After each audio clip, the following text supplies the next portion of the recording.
السلام علیکم ورحمۃ اللہ وبرکاتہ۔ پہلے اختلاف تھا کہ کپڑا پہن کر نماز پڑھیں یا نہ پہن کر نماز پڑھیں۔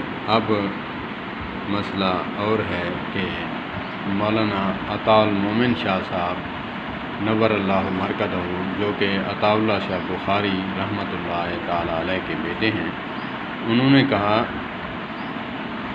کہ وہ میں کو ایڈا سامنے تڈی دے کپڑے پاتے جج دے سامنے ویسے، تڈی دے کپڑے پاتے بھوترے اپنی جان کو لپیٹتے وزیر اعظم دے سامنے ویسے چبالا تے کو کہیں آکھے اے ٹوپیاں پاتیاں کر، ہاں کھجی دے درختیں دے بھوترے پاٹتے۔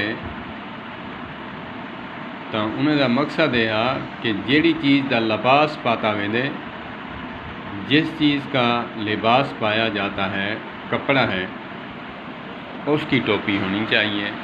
انہوں نے کہا اس میں نماز نہیں ہوتی، اس تو بہتر ہے کہ آپ سر ننگے ہی نماز پڑھیں تو بہتر ہے۔ تو انہوں نے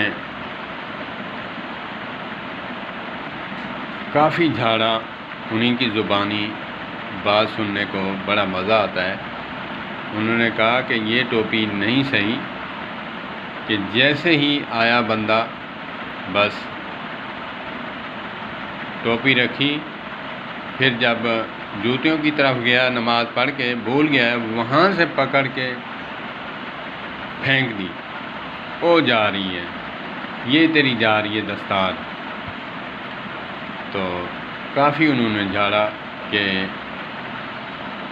جب اس کا لباس نہیں پہن سکتے، اللہ کی بارگاہ میں ایسی صورت میں کھڑا ہونا اور ایسی ٹوپی پہننا تمہیں کس نے کہا ہے؟